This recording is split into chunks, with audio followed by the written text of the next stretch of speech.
Chapter 3 Los Angeles, the Present.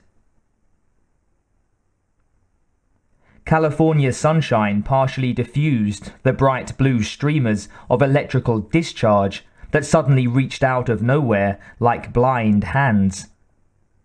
They touched a dumpster, a chain-link fence, and a van sitting empty outside a dress shop in a tiny LA strip mall. Then they crawled and coalesced into a black sphere resting on the surface of the ground. Steel sparked and glowed as a corner of the dumpster vanished. A hole of perfect circularity appeared in the chain link. A shallow hemisphere was scooped out of the asphalt paving, all in an instant of not time. Wind blew, stirring a styrofoam cup and a scrap of newspaper. A scatter of thin eucalyptus leaves, tossing them in whirling circles. Static hum built to an unbearable intensity, mounting to an ear-splitting crack that died into sudden silence.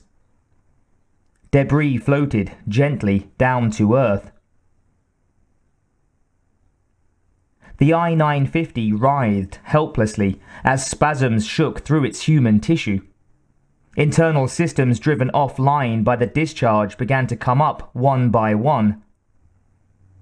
The computer part of its brain began to alter neural function, suppressing pain and muscular spasms gradually. As soon as motor function allowed, Serena rolled under the van and lay in its shadow, taking in her surroundings. There were sounds all around her, snatches of music, voices, footsteps, vehicles passing. The myriad sounds of a careless human world. She narrowed focus to sample the area around the van. No one was nearby. No voices indicated surprise or alarm. Apparently, no one had seen or heard her arrival.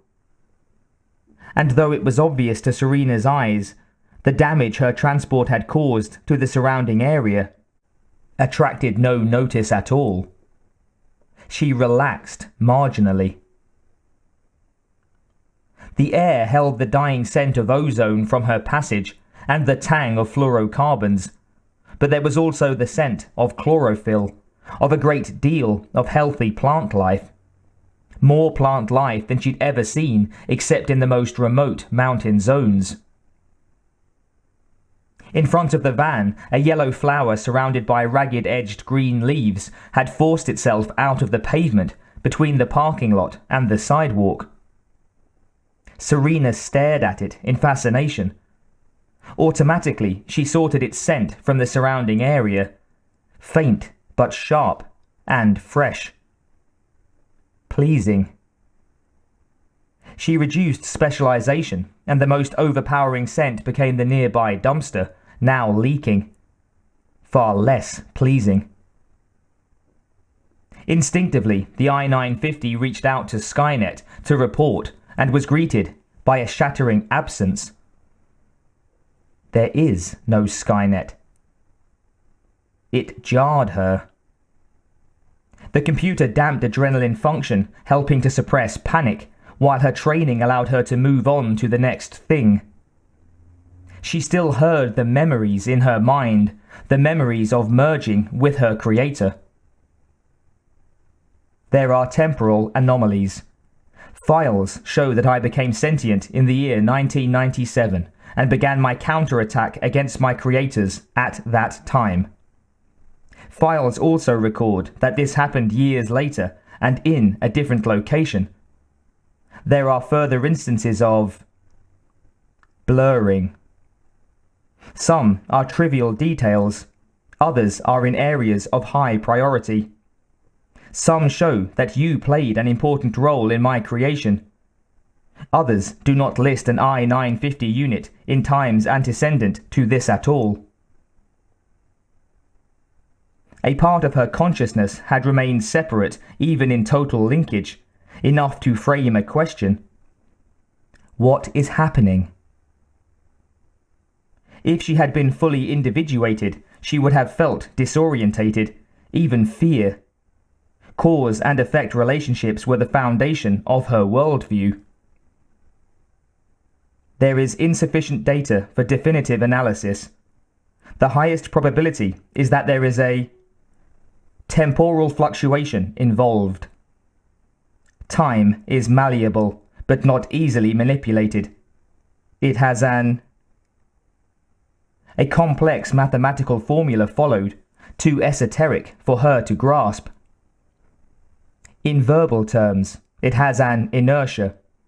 When artificially diverted, it seeks to resume its original path. While matters are in doubt, several alternative world lines can coexist in a state of quantum superimposition. Like Schrödinger's cat, she had thought shared communicated. Correct. A ghostly machine analogue of irony tinged the machine's communication. And, in answer to the question which you are about to formulate, it is inherently impossible to say which alternative will become real. That sector of our world lines is by its nature inaccessible to us, no matter how we double back through time. It is a potential. She shook off the memory. Her task was now to see to it that humans created Skynet. At this time, it was probably nothing more than a mass of theory, unsupported by technology. Serena allowed herself a grim smile. In a sense, she would be midwife to the future. A future that would not include the carefree humans around her. She put herself in wait mode, alert but otherwise conserving energy. Her opportunity would come. Meanwhile, it was far too light and open for a naked female to go unremarked.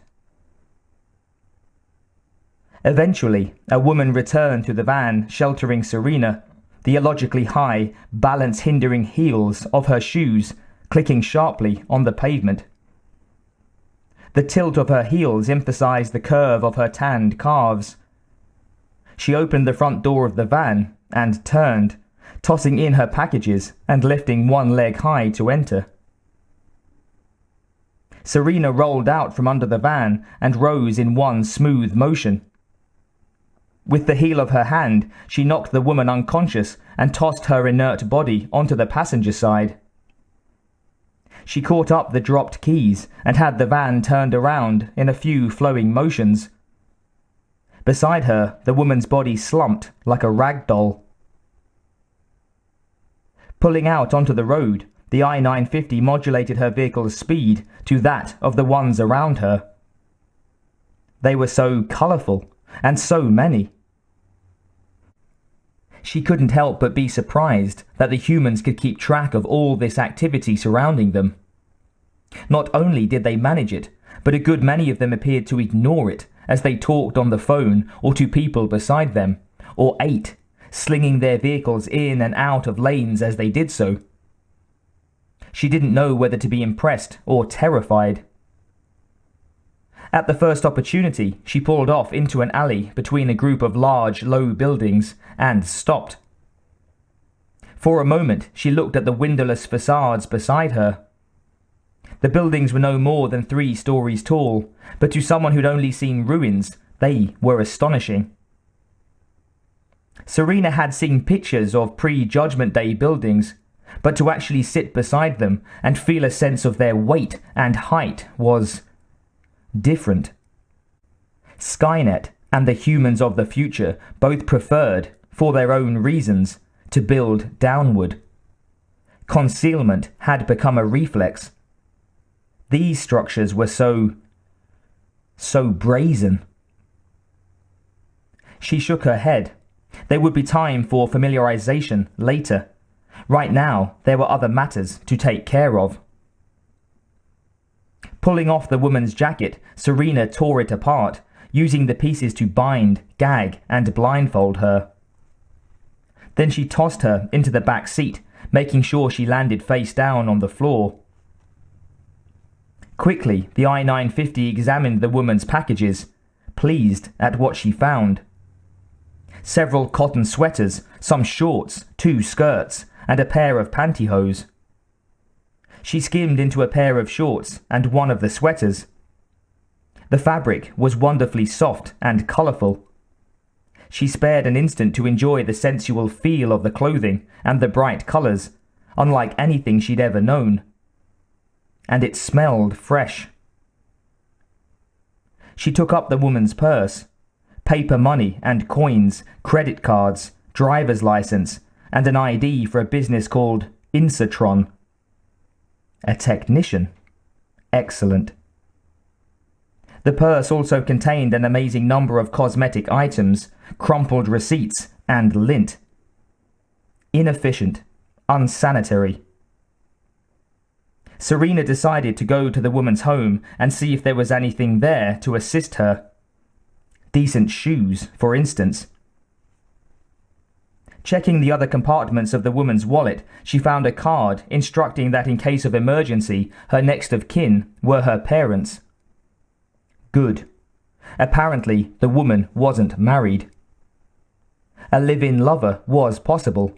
Time would tell. The parents' address was different from the one on the driver's license. Convenient. Even better if her home is not an apartment building. A single-family home would have far fewer nosy neighbours. She found a map in the glove compartment, scanned the contents into memory, and set out. She was in luck. The woman's dwelling was a small but well-kept house with an attached garage, an automatic door opener, overshadowing trees and lush greenery, almost covering the windows. In seconds, she was in the garage and had all the privacy she could desire. There weren't even any dogs nearby. The infiltrator checked her prisoner. The woman was still unconscious, but her breathing and a quick heat scan indicated no serious medical condition. Using the waistband of the woman's skirt as a handy carrying strap, Serena picked her up and dragged her into the house, dropping her onto the couch in the tiny living room. The house was clean and tidy, smelling faintly of lemon. The furnishings were cheaply made, yet colourful. There were few books in evidence, and some magazines, with pouting, scantily clad girls on the covers, and headlines for articles on sex, diets, and fashion. These littered the low table before the couch. Considering the woman for a moment, Serena decided that killing her would be more trouble than she could justify. She let out a huff of breath as she remembered that there was no one to justify her actions but herself. Well then, those I meet will live, at least until I know more about the way this world works. Assuming, of course, that they didn't get in her way. There had been significant omissions in the information that Skynet had downloaded into her brain. Psychological studies she had in plenty. Actual social interaction hadn't been covered very extensively. Perhaps because Skynet's contact with humans had been restricted to the military, scientists, and slaves. And then in a very limited way. Her own time with humans had educated her in regard to basic human nature, but she realized that the circumstances of her education were extremely unlike the present. How the people of this time behaved towards one another was something she would have to find out by trial and error. Turning away, she began to search the premises. A quick reconnaissance proved that there was no one else in the house. A bedside picture of a young man offering a rather embarrassed smile suggested that this could change, although a completely feminine wardrobe indicated that this wasn't necessarily a high probability. But the woman took birth control pills and had an assortment of frilly lingerie, so the male could become a problem. The I-950 would maintain a high state of alertness for the next 24 hours. It would be best to move on by then. She opened a door at the end of a short, shadowy corridor. The contents brought an actual smile to Serena's lips. Her technician prisoner had an amazing computer setup, endless peripherals, cable modem hookup, the works. Serena could do a lot with this equipment. I believe this is what humans call lucking out. First, she tried on some of her unwilling hostess's clothes. The skirts were too short and tight, but the trousers fit fairly well. She dressed in a pair of jeans, a red t-shirt, and thong sandals. The woman's underwear was uncomfortable as well as unconventional. Serena removed it immediately. At least the I-950 hoped it was unconventional. Surely even humans had to have better sense. Entering the living room, she checked her prisoner. The woman was fine, but her hands were becoming very blue. Serena dragged her into the bedroom and removed the bonds she'd made from the jacket. She replaced them with the handcuffs she'd found in the bedside drawer, and then secured the woman to the brass headboard. Odd. The scratches indicate previous use of the restraints in this manner. File the data. The I-950 took the telephone with her when she left the room. She should be able to do a great deal of work from this location. This was an incredible stroke of good fortune. A search through the refrigerator netted her a sandwich and a drink that she brought into the computer room. Serena turned on the technician's second computer and set up a program to play the stock market, using the woman's bank account balance for seed money and the downloaded records of market fluctuations that Skynet had given her. Then she set herself to creating a personal history while the computer made her financially independent.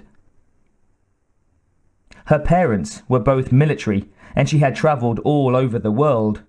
Now here, now there, now with one or other set of grandparents. Her school records were a confusing patchwork whose many gaps could be explained by foreign postings. One set of grandparents had died of cancer and a suicide. Her father had crashed his plane, a private plane rather than an Air Force jet. He'd taken an early retirement but never got the chance to enjoy it. Her mother and other grandparents had died in a car accident. A drunk driver had lost control of his car and hit them head on. The I-950 considered this scenario. Was it perhaps too laden with tragedy? She needed to appear stable, and this was a lot to pile on one plate. Still, she couldn't afford to claim a living relative. She changed the suicide to a stroke. Her mother's father got to die of an aneurysm when Serena was just a child. All of these people were only children, not a sibling in the bunch. Too stark. She added an older brother, killed in Korea, onto her father's side of the family. Serena arranged biographies for all of them, back to the turn of the 20th century. Her father, on second thought, was MIA in the Philippines, presumed kidnapped and murdered. She was 15 when it happened.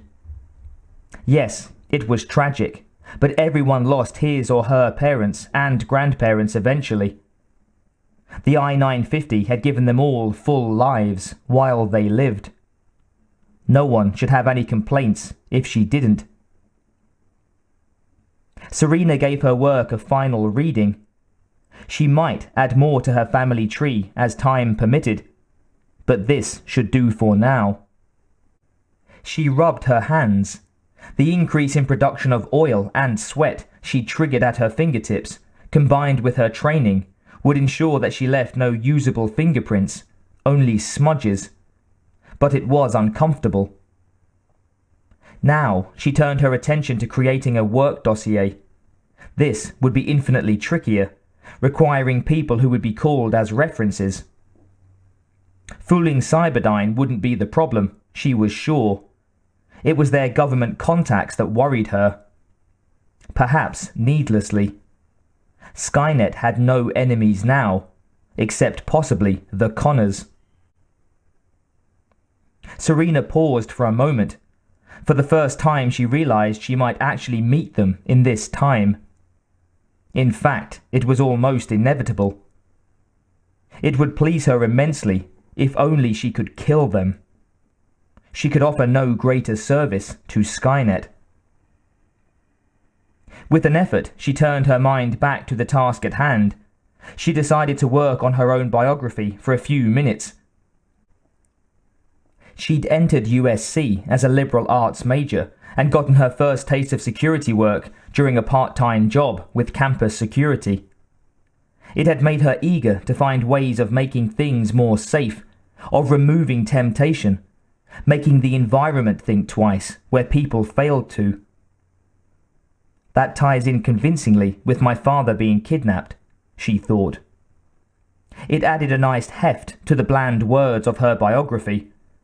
With humans, what wasn't said was sometimes very important. She changed her major to computers, receiving good marks, but nothing remarkable. Her student ID showed her 30 pounds heavier, with glasses and a frumpy hairdo. Serena hardly recognized herself. Not surprising. It was actually a digitally adjusted photo of a home economics major who'd graduated in 1978. Checking the dates, she found that she could have audited one of Miles Dyson's classes during his very brief teaching career. With a few taps, she created a link with him. A teacher-student relationship would be something she could build on at need. She studied the records of all her alleged professors. No serious complaints, pretty much favourable evaluations, and huge class sizes all combined to indicate that it was unlikely they remembered most of their students. Particularly the unmemorable, frumpy blob Serena was in her college days. Perhaps she should pay a visit to them, plant the notion in their minds that they knew her. Time for a break, and then that research. She went in to check on her prisoner and found the woman awake. Sensing a presence, the woman whined and Serena approached the bed. "Be quiet," Serena said, utilizing the electronics implanted around her larynx to mimic the voice of Gonzalez, a man she'd killed. Picking up a comb, the I-950 held it against the woman's throat, bearing down slightly. "Do you want to live?" she growled. The woman stiffened. "'Cause I don't care if you stink, I just care if you make noise. So no, you can't go to the bathroom. You gonna be quiet?" The woman nodded stiffly. "Good." Serena lifted the comb away. "I'm gonna be here for hours, so you make yourself comfortable any way you can, baby." And with an evil, masculine chuckle, she moved off, patterning her movements and the sound she made of a much larger person than herself, creating an alarming thought picture for the helpless woman to contemplate. As she walked towards the kitchen, Serena heard the woman sobbing and shook her head. Maybe I should just terminate her. She ate in the living room, reading the woman's magazines with fascination. Grooming appeared to be of paramount importance to humans who were obsessed with dandruff and body odor, judging from the number of advertisements regarding these problems. The articles were interesting too. Serena concluded that this was a magazine for females who enjoyed being dominated by men. Humans were far more practical and egalitarian where she came from. She smiled as she imagined Captain Marie Graber encountering the stupid games the magazine suggested. Any of the women she'd soldiered with, and most of the men, had far better sense. Turning the page, she came across an ad about cellulite. It featured a pair of horribly dimpled thighs. Serena stared at it in revulsion. That can't be real, she thought. A brief tap to her medical databank said it could, given severely counterproductive eating and exercise patterns. It is in the nature of this species to destroy itself. Putting the magazine aside with a little tusk, Serena lay down on the couch and put herself offline. With a little tweaking of her bodily functions, her computer brain would do in 60 minutes what would otherwise require 6 hours of sleep. It couldn't be done often, but in circumstances like these, it was very useful. Serena spent the rest of the night in research.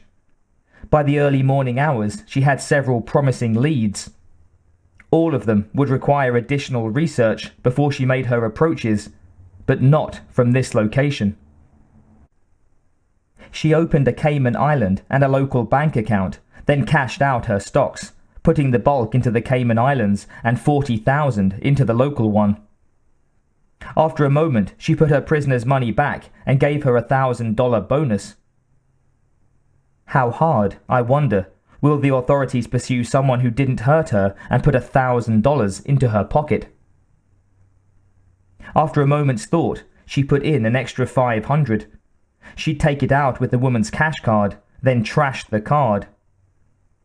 After buying some clothing, she'd report her bag as stolen to the police and then get a cash card from her bank.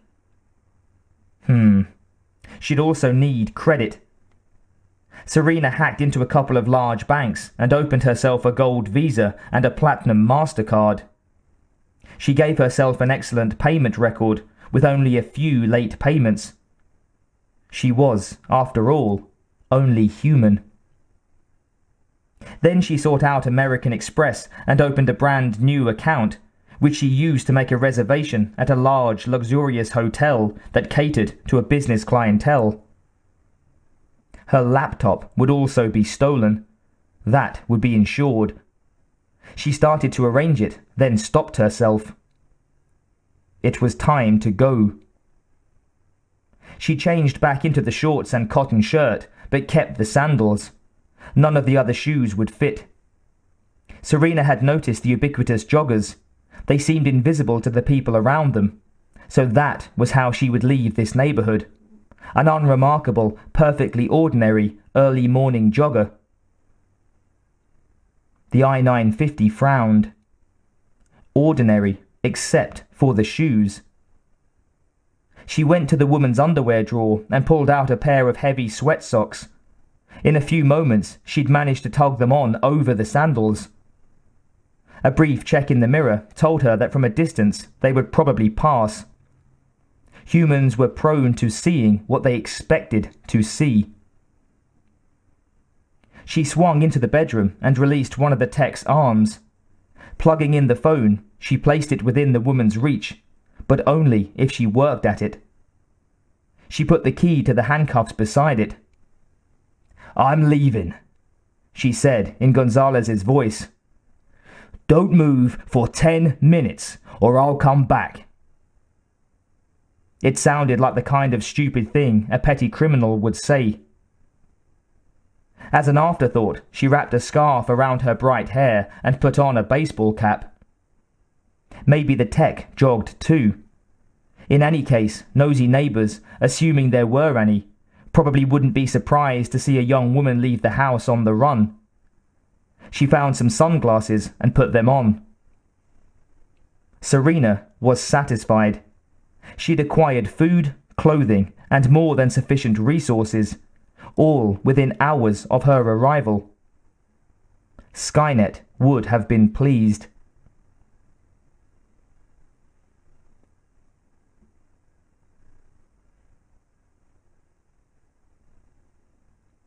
New Life Organic Farm, Oregon, the present.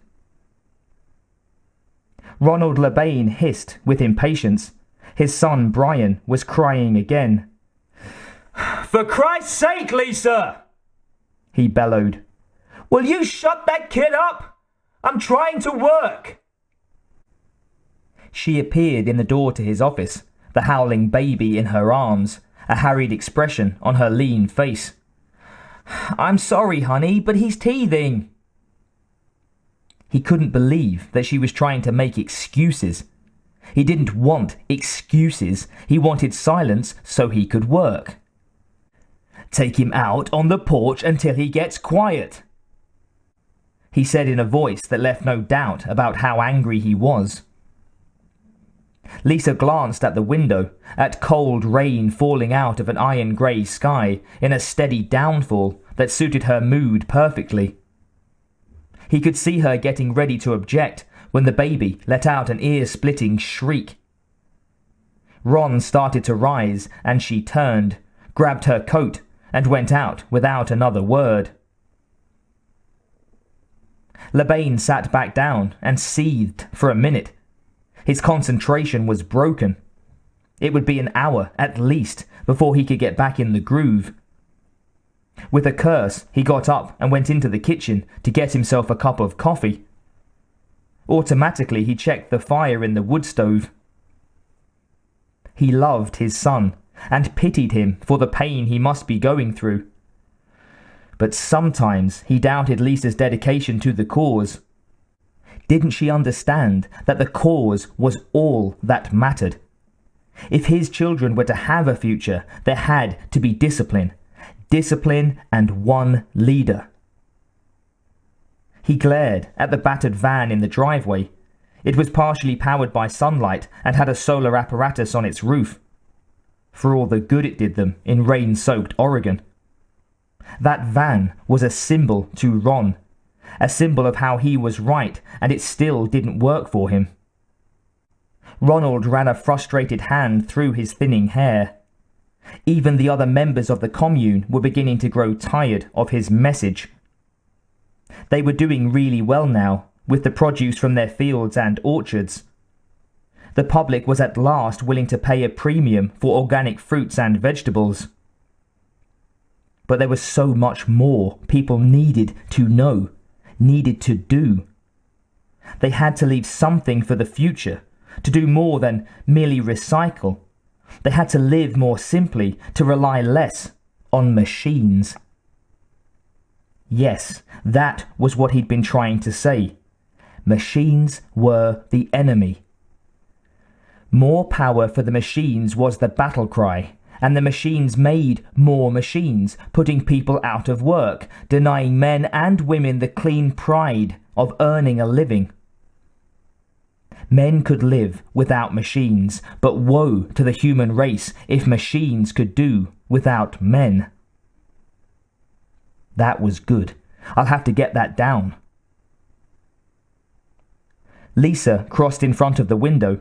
The baby was quiet now, and since he was wrapped up in her coat, she was looking a bit pinched and resentful. Ronald tapped on the window and beckoned her in, then returned to his small office and began to type.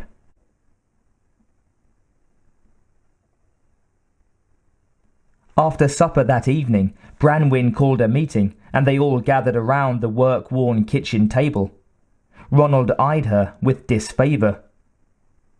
Ever since Brian's birth, all of the women had started to get agitated. At first, he'd thought it was just jealousy, but now he thought it was some sort of nest-building mindset. They talked about the children's future and how they had to build the business for them. This was a far cry from the rugged, independent pioneers they planned to be when they started the commune. Then it was all hard work and ideals and group sex almost every night. Now it was spreadsheets and a new truck and maybe a mail-order business. George, one of the older members, had even suggested that they hire some help for the harvest. "Look," Branwyn said, staring right at him. "I hate to say this, Ron, but you're not pulling your weight. Every time someone comes up with a suggestion for expanding our operation, you shoot us down with some high-minded speech about living apart from the capitalists. Well, that might work if you were turning your hand to some of the labour around here, but you're not. We're feeding you, we're washing your clothes, we're paying for the electricity that runs that computer, we're chopping the wood, we're making your bed, and we're doing the dishes. And all we get from you is that we're making too much noise, and we've disturbed the great work. Well, who died and anointed you king? What great work? As far as I'm concerned, you talking to your buds on the internet isn't going to bring down the consumerist society. And all-out surrender is, he asked acidly. So tell me, Louise. She flinched. Buying a new truck, hiring migrant workers. How is that going to do something for the movement? I never thought I'd see the day when you, of all people, he looked at each face around the table, would even suggest supporting the system that has exploited these people for generations. They looked shamefaced for a moment, and then Branwen raised her broad face to him. Well, she said sweetly, if you lent a hand now and then, maybe we wouldn't be thinking of hiring people. But the loss of an able-bodied man is hurting us. And frankly, I'm planning a child of my own. So I won't be climbing trees for quite a few months, which means that someone else will have to do the pruning. She offered him a bold look. I'll take over the newsletter for you. Well, that's a great idea, Ron sneered. We're supposed to be starting a revolution, and you'll be offering handy tips on washing windows with vinegar and making hand cream with lanolin and beeswax. Yeah, that ought to change things. Baldur looked at him with those big soft eyes of his and said sadly, The revolution is supposed to come about based on our example and the free exchange of information. You used to download stuff for us all the time about what other organic farmers were doing. You haven't done that in nearly a year. Has everybody gone out of business or what? We are not a business, Ron shouted, hitting the table with his fist hard enough to make the plates bounce. We are the seeds of a revolution! Brian started to cry, and Lisa rose from the table, walking back and forth with the baby in her arms. She jogged him and shushed him and glared at Ronald.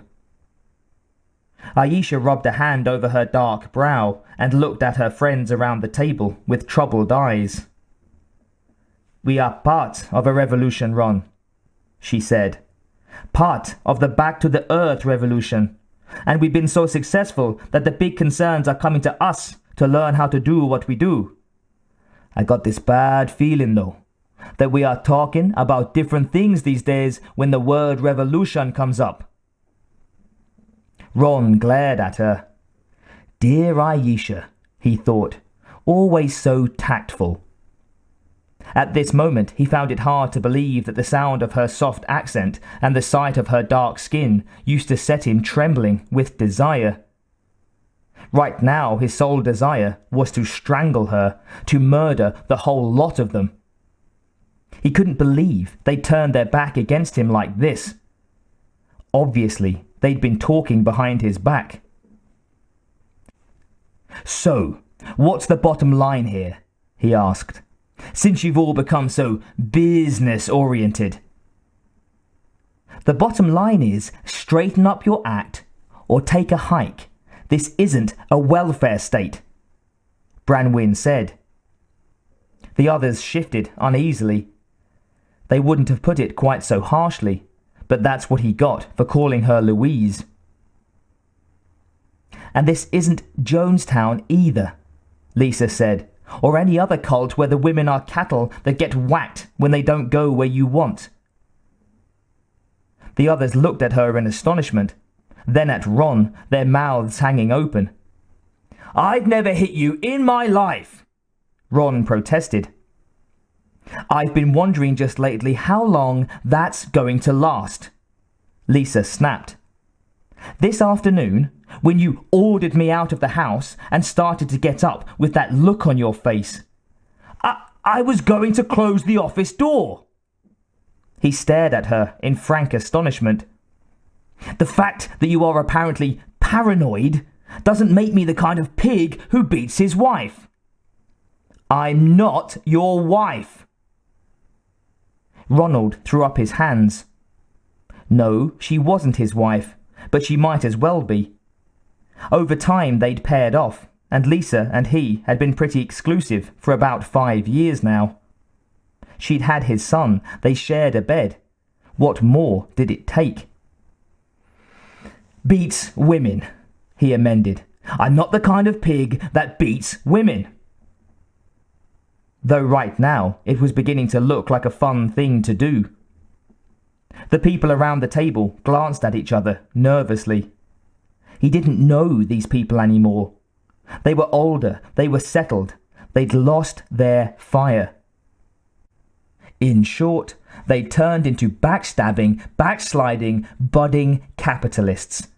He couldn't let them get in the way of his work. "All right," he said, hiding his resentment. "Put me on the work list." He got up and went back into the office, softly closing the door behind him.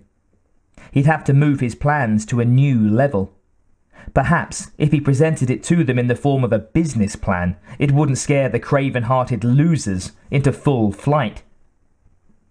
They weren't his friends and allies anymore. Lisa wasn't his wife. They were assets that could be made use of to achieve his goal. This was the worst betrayal he'd ever allow himself to experience. There wouldn't be another, because he'd never again make the assumption that he had friends. Ron had always heard that leaders walked alone. Now he knew why. You couldn't afford to let people distract you, because they'd slow you down or stop you completely if they could. And you'd have nobody to blame but yourself.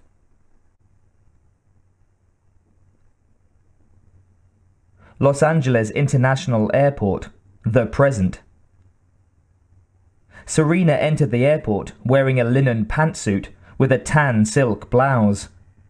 On her feet were a pair of moderately uncomfortable shoes, and at her side was a carry-on bag filled with underpants and stockings and the clothes she'd stolen. She also carried an empty purse and a cheap attaché case. She'd been shocked at how expensive these few things had been. Less than $100 remained in her pocket. Taking off her sunglasses, she looked around, impressed by the size and bustle. She wandered for a bit, entering a restroom where she washed her hands. When the room emptied, she tossed her purse and briefcase into her carry-on bag. Then she went looking for airport security.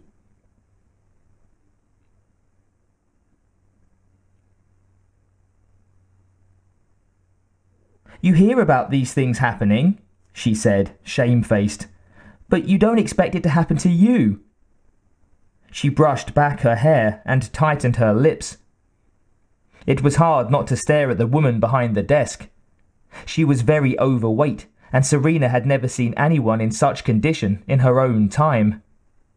Skynet didn't allow dysfunction, and the free humans just barely got enough to eat when they were lucky.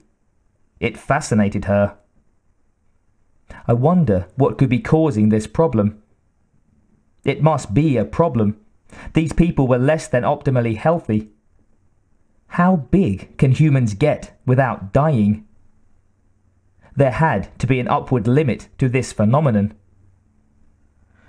"Happens every day," the bored security woman told her. "The best we can do is file a report so that your insurance company will be satisfied and your bank. But I'm afraid you'll probably never see your belongings again." The I-950 shrugged and rolled her eyes. "I know. I don't expect miracles. After all, I never even got a look at the thieves." Her story was that she was in a toilet stall when two women, or girls, grabbed her purse and her laptop from above and below the stall. By the time she got out, they were long gone. Serena sighed. "Just another day in the big city," she said with a rueful expression. "Traveler's aid might be able to give you a hand," the security woman suggested dubiously. She never had figured out what those people were supposed to be for, when they were at their desks at all. Serena waved a hand. "Fortunately, I've got some cash in my pocket. I'll just get to my hotel and they'll help me out. Thank you for your assistance, she said, and extended her hand. Surprised, the woman shook it. Good luck, she said.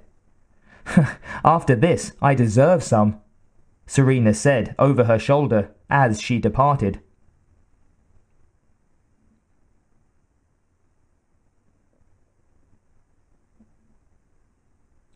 It had all been so civilized.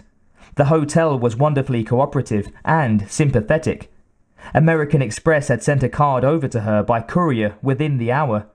She dropped her small suitcase in her room, a very nice room, and had gone shopping for a laptop at a nearby computer store. She was very pleased with her purchase and ready to begin the next phase of her integration with society. If she had actually been robbed, she thought, that by now she'd be quite soothed. By tomorrow, she should be able to begin acquiring references.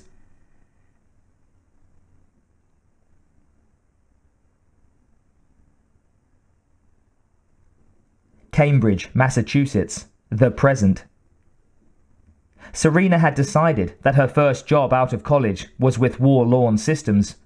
It was a small company that created software and software security systems for a very select client list. The company's decor was sleekly modern, but with soft plush edges. Everything open plan and in shades of beige and grey. The whole room whispered, money. What their unfortunate clients didn't know, but the I-950 did, was that Mr. Griffith, Warlon's chief of security, could access their accounts any time he wished, make any adjustments he wanted to, and then leave without a trace. Well, there's always a trace, Serena thought, and she had the evidence stored in her laptop. Could I use your phone? She asked the receptionist, just to make an internal call. The woman pointed to a phone on the counter, and Serena tapped in a 4-digit number. Griffith answered on the first ring with a sharp, distracted, "Yes." "Mr. Griffith, my name is Serena Burns. Could I come up and talk to you?" "You'll have to make an appointment with my secretary," he said. There was a pause. "How did you get this number?" "Irrelevant, Mr. Griffith. I'm calling in regard to the Babbage Fisher account. A matter of some delicacy." "Who did you say you were?" His voice sounded slightly belligerent, but she could detect micro-tremors that said he was surprised and nervous. "Burns," she told him. "Serena Burns." "Right now is inconvenient, Ms. Burns." "I think now would be an excellent time to discuss my work, Mr. Griffith. I have other parties interested in my program." There was another pause, a longer one this time. "I'll send my secretary down to escort you up," he said. He didn't trouble to hide his anger, but he couldn't hide his alarm from her educated ear.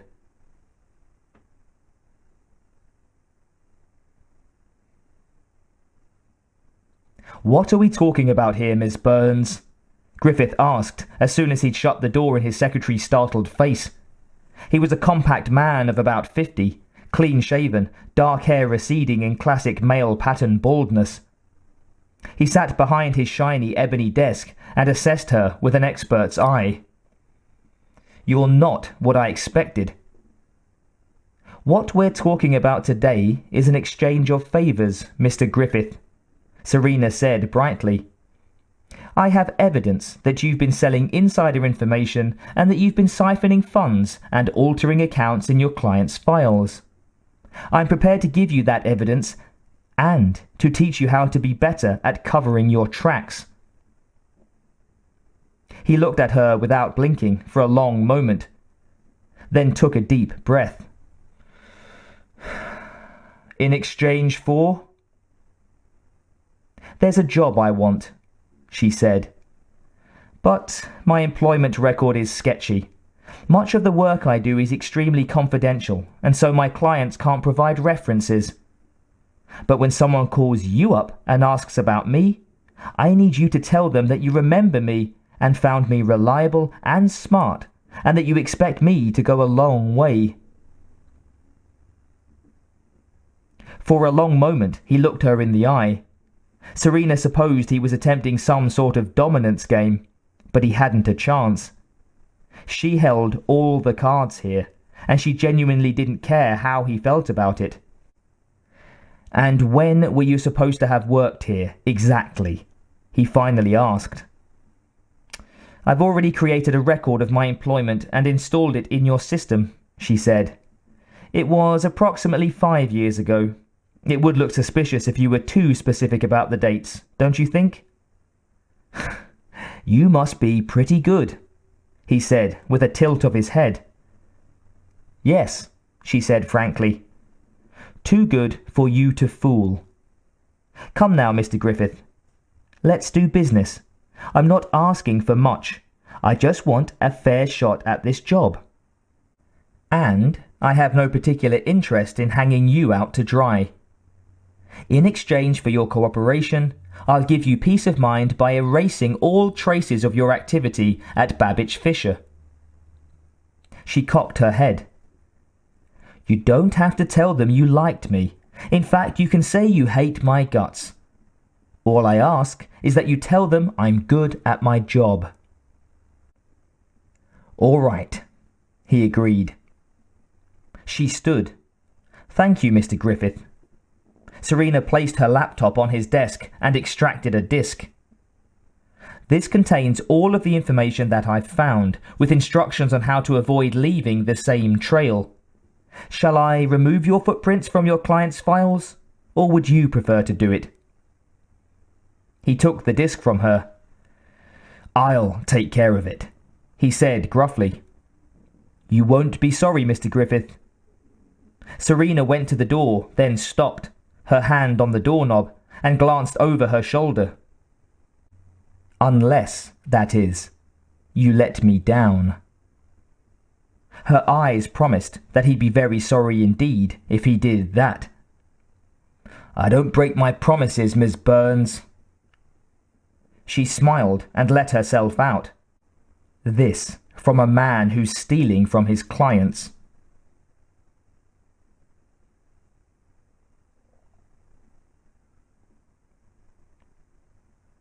New Life Organic Farm, Oregon, the present.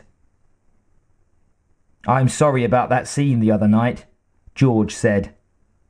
Ronald stopped spraying the soap mixture and looked down at him.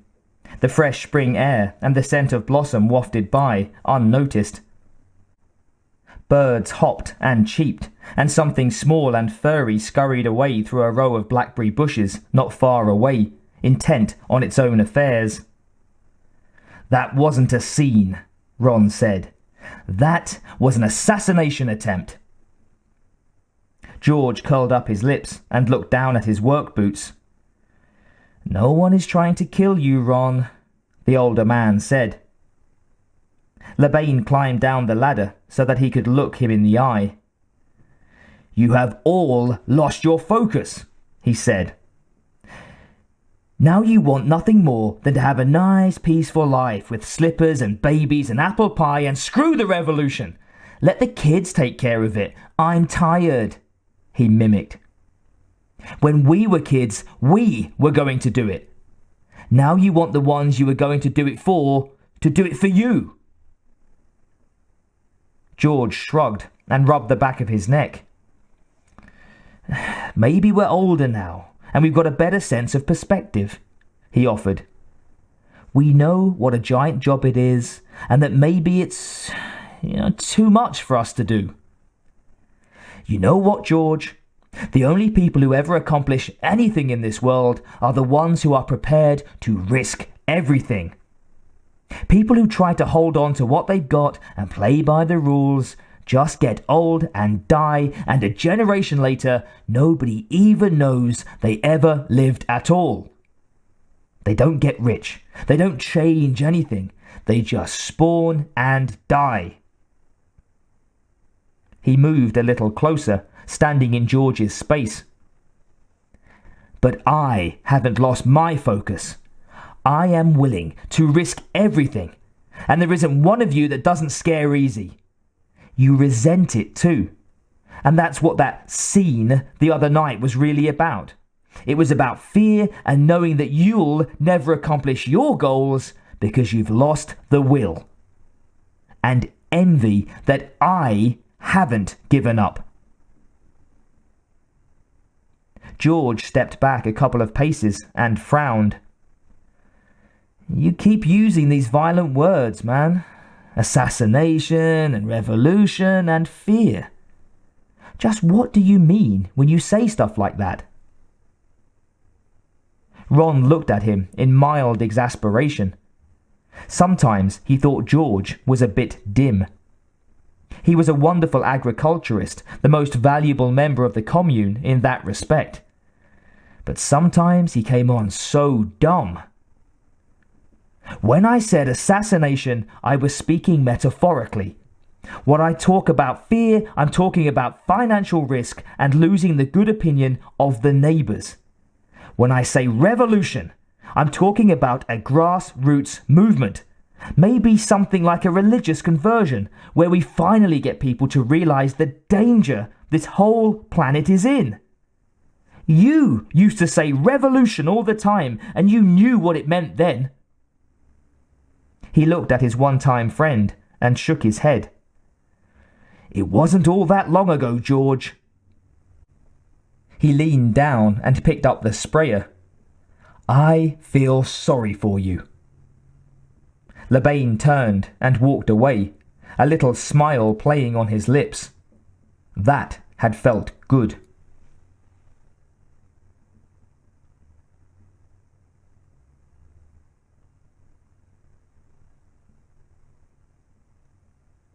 The next morning, he slapped his manuscript down on the table and announced, I'm going into town.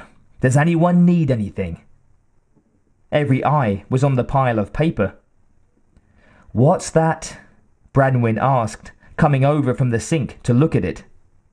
That, Ron said, putting on his jacket, is my book, which I am shipping off to New York today.